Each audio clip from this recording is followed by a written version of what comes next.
Taoiseach, after yesterday's ballot results from SIPTU in relation to the Croke Park II agreement, it's now very clear that this agreement has been rejected by the membership of the trade unions across the country.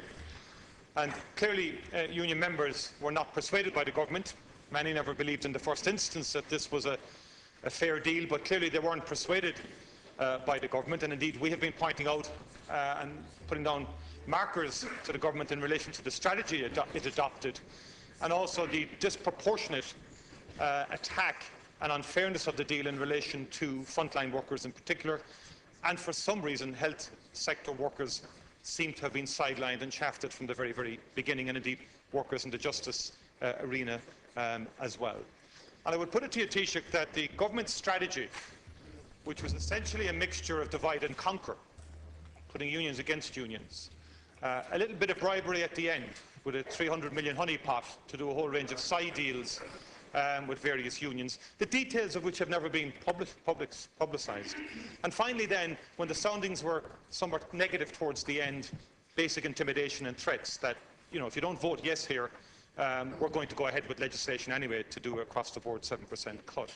And I think the mixture and combination of that strategy was clearly wrong and misfired significantly, and union members didn't take to the threats that well at all. And the result is a rejection of the deal itself. And I think a message has been sent to the government by the public sector workers. And what I want to ask the Taoiseach this morning, because notwithstanding the cynical sort of strategy that was deployed to try and get this deal over the line, and the approaching it more as a numbers game than any other alternative, could I ask you, Taoiseach, does the government have a plan B here?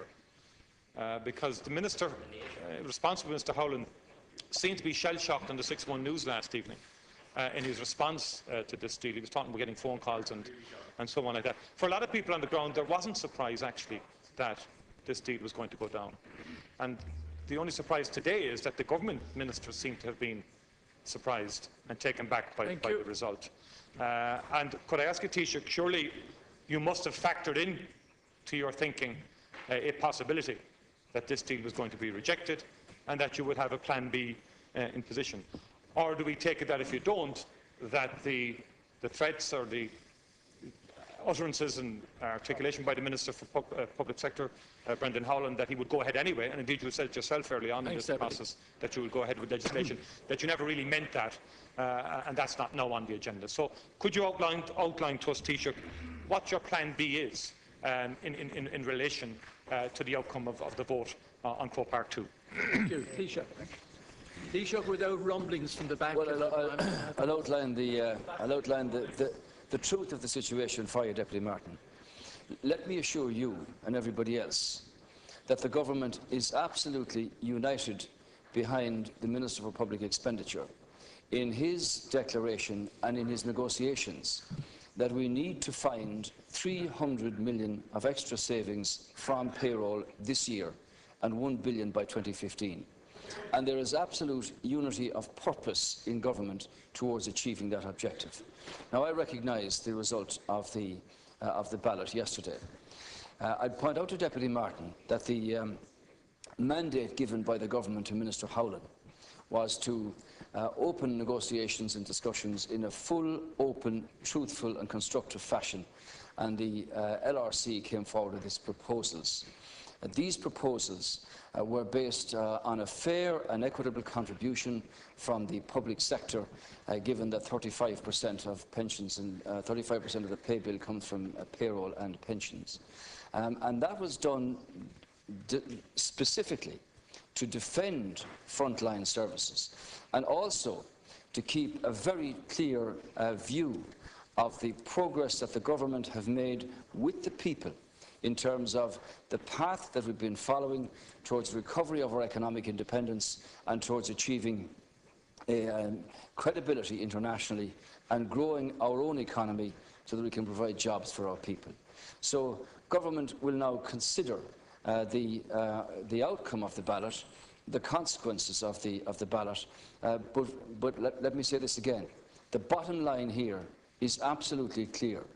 We have to, we must and we will find 300 million of extra savings this year from payroll, and that's the challenge that government now faces, and we'll obviously reflect on this.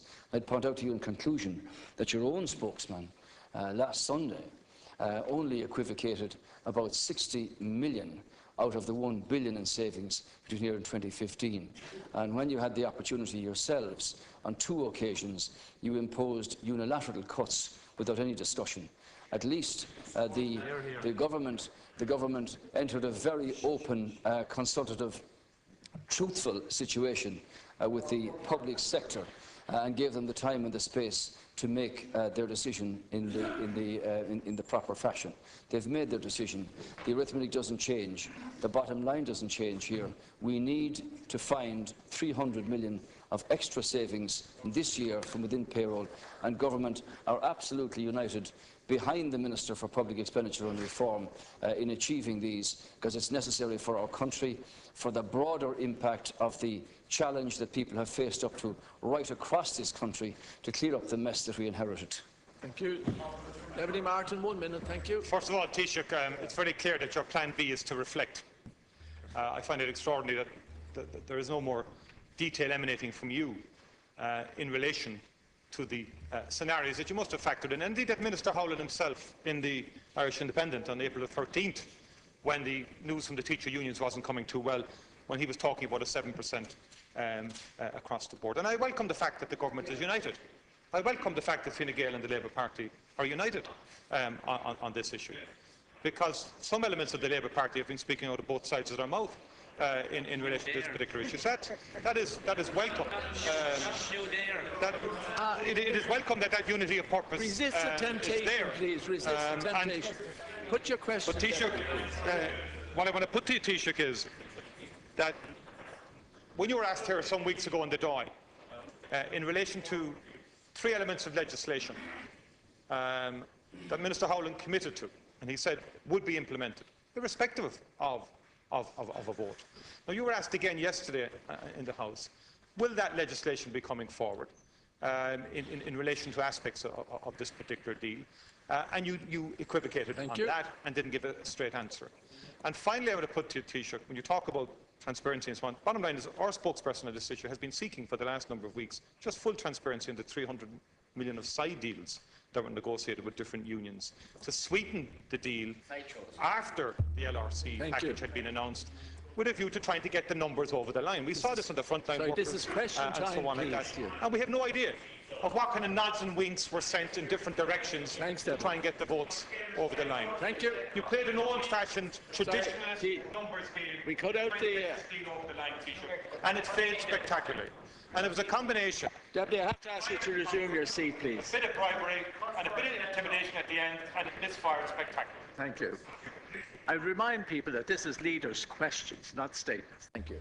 Taoiseach. If you have passed through some Damascus down there in Cork, because what you did when you had the opportunity and had responsibility to be truthful and open with the people of this country, you denied the people access to any letters of clarification issued by your own governments. You shredded all the information insofar as benchmarking was concerned many years ago. And unlike the situation that Minister Howlett has set out here, he published the clarifying letters for those unions and their representatives that stayed in at the talks in respect of frontline services like firefighters and prison officers and members of the defence forces. I would have thought, Deputy Martin, I would have thought that from somebody of your experience that you would at least allow the opportunity for the LRC to announce formally the result of the ballot that was taken here. And that's the very least that you would expect from you. You don't even seem to recognise that. Now, government, as I've set out the position here, and the position is absolutely clear, Deputy Martin. In this country, its people, everybody, has faced up to difficulties over the past number of years because of what was left behind, the wreckage left behind by yourselves. Now, we have recovered to a great extent, our international economy in terms of credibility and reputation, and everybody has contributed to that. We've got a challenge here now in getting 300 million extra of savings from within payroll this year and $1 billion by 2015. That's the challenge and the issue that the government now have to face. And that's an issue that we will deal with from within that payroll. And as I said, government are absolutely united with the Minister for Public Expenditure here in declaring the truth of this matter. Because all of those people who voted, some voted for and some voted against. You recognise this. Thank you. Yet the party on your right-hand side have a different view. And as I said, before the last budget, they put forward a proposition of $3 billion of extra taxes, which have delivered a lethal injection to the Irish economy, driving thousands and thousands of jobs out of the country. What we have to do is follow a credible fiscal plan to retrieve our economic independence, to restore our public finances to good health, to continue to make changes that bring about greater efficiency and greater effect for frontline services. And these discussions, which were fair, which were equitable, which brought about a contribution from the public sector, which is necessary as part of the overall sector to deliver 300 million extra savings this year and $1 billion by 2015, is in the interest of the Irish people and the Irish country in general in terms of its reputation. And government will now sit down over the next period and deal with that particular issue.